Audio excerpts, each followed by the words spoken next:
Salut la famille. Un homme qui découpe à la machette son épouse pour des questions d'infidélité et une femme qui assassine ses 3 enfants et se donne elle-même la mort pour, dit-on, punir son mari suite à des infidélités.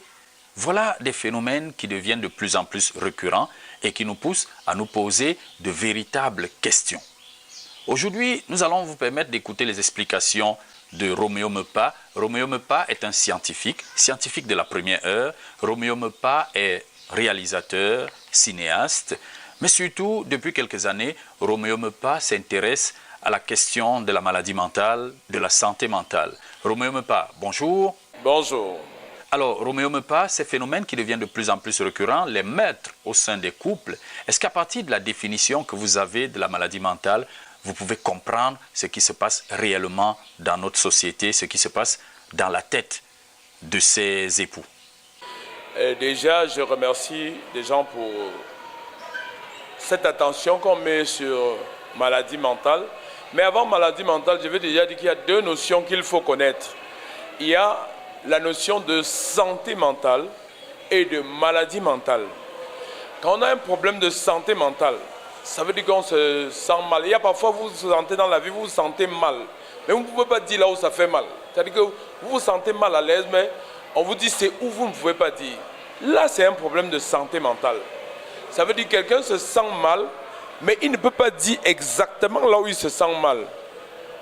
Là, c'est le premier signe. Il faut faire attention. Mais quand ce problème perdure et dure et arrive à un certain niveau, on arrive à la deuxième phase qu'on appelle la maladie mentale. Donc il y a santé mentale, problème de santé mentale, et maladie, c'est quand vous êtes déjà nuisible à la société avec ce qui vous nuit. Voilà la différence et les 2 mots-clés qu'il faudrait savoir.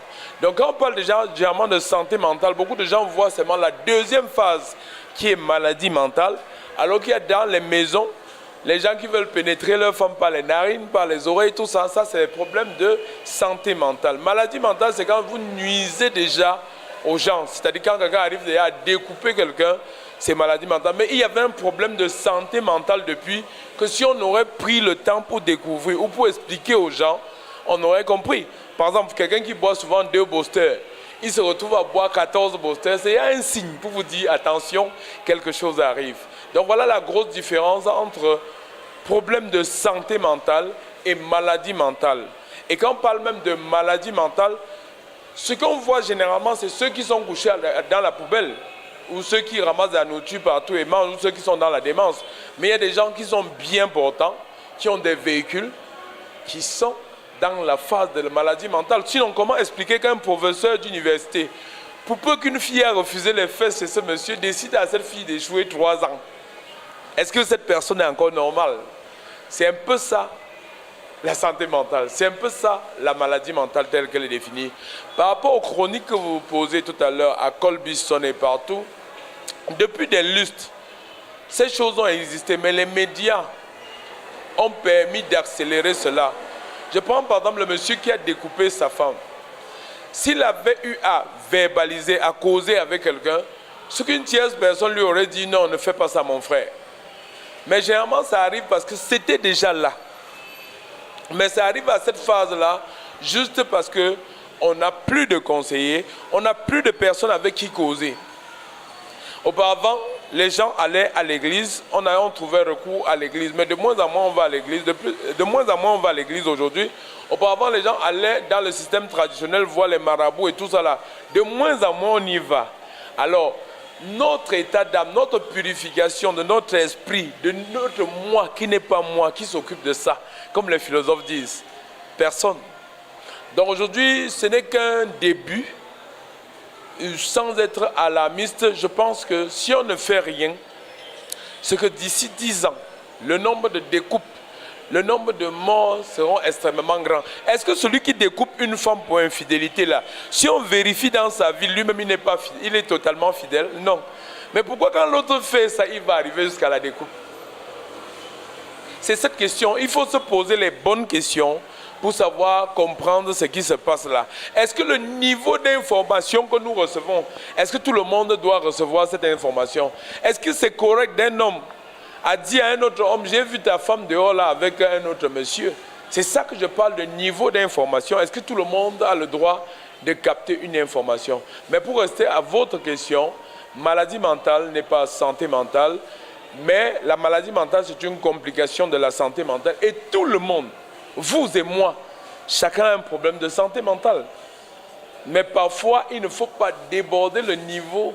Hein? S'il y a une note sur 20, il ne faut pas déborder 10 sur 20. Vous allez tomber de l'autre côté. Voilà. Très bien. Alors, quels conseils pouvez-vous donner à tous ces adultes qui, au quotidien, vivent un certain nombre de difficultés et qui sont des potentiels malades mentaux ou alors des potentielles victimes des soucis de santé mentale? Le problème de santé mentale ou de maladie mentale, ce n'est pas un problème d'adulte, c'est un problème de tout le monde. Prenons par exemple un enfant que vous lui faites sauter 3 classes et qu'il arrive dans une classe, tout le monde est pubère, tout le monde ne parle que des seins, des fesses et tout ça et qu'il ne peut pas parler. Cet enfant aura un trou dans sa tête.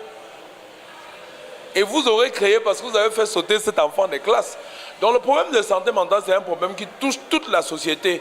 Vous ne pouvez pas me dire, un enfant qui se lève, son père meurt, sa mère meurt, sa grande soeur meurt, tout le monde, l'oncle meurt, il reste seul. Si on n'accompagne pas cet enfant va tomber dans les problèmes de troubles mentaux. Donc les problèmes de troubles mentaux n'est pas un problème d'une certaine génération. Nous avons aussi vu un enfant qui a tué sa tante pour prendre de l'argent ou quelque chose comme ça. C'est des problèmes de santé mentale, c'est des problèmes de verbalisation. Il faut que les gens parlent. Donc si on veut donner vraiment le conseil, c'est que chacun devrait trouver un moyen de trouver un endroit où il peut se confesser, où il peut parler à quelqu'un, où il peut se faire écouter. Parce que l'être humain a un référentiel et quand ce référentiel est changé, on peut faire du n'importe quoi. On peut même tuer son propre fils. Donc je conseille vivement des gens, aller à l'église, aller voir les praticiens, aller voir les cliniciens. Tant que possible, s'ils peuvent vous aider. Il y a des psychologues, des psychiatres qui peuvent aider les gens à ne pas tomber dans cet état d'être. Et aussi, je conseille aux administrations de permettre aux gens d'être un peu plus sociaux. On vit dans des quartiers aujourd'hui où parfois tu fais 6 ans, tu ne connais même pas le voisin, ton voisin de chambre. Voilà les problèmes de santé. Le mental n'est pas bon. Vous faites 6 mois, vous voyez une porte toujours fermée.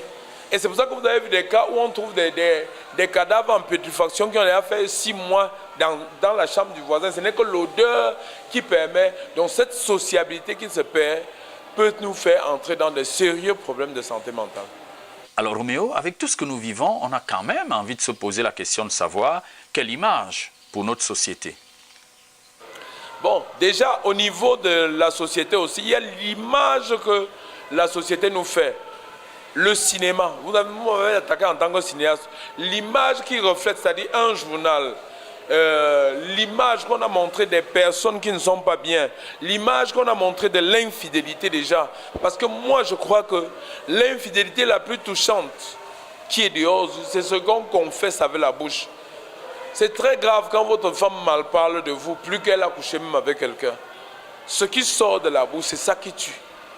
Donc moi, je pense que les images qui nous arrivent à l'oreille, les images qui nous arrivent, les informations qui nous arrivent doivent être vraiment managées. Ce n'est pas toutes les informations qu'on dit aux gens à tout moment. Il faut donner la bonne information aux gens. Et c'est pour ça que nous avons décidé de faire plus de films qui vont du côté de la santé mentale, des films qui vont attirer les gens pour pouvoir comprendre ce que c'est que la santé mentale. Par exemple, le prochain film que nous allons faire, c'est un pitch. C'est une femme qui ouvre sa porte et trouve son mari qui est supposé mort depuis 12 ans. Vous croyez que ça va aller là-bas dans cette famille? Merci infiniment, Roméo Mepa, d'avoir répondu à nos questions. Et on s'imagine qu'à travers ce premier jet, beaucoup d'internautes vont réagir et nous permettre certainement de revenir vers vous pour d'autres questions, pour d'autres préoccupations. Merci infiniment.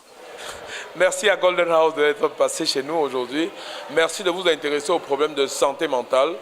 Je pense que si vous avez encore d'autres questions ou si des gens veulent poser des questions, vous avez nos contacts, posez des questions par rapport aux santé mentale, par rapport à la maladie mentale, par rapport même à la sorcellerie, parce que tout ça est lié, nous allons vous répondre. Merci bien.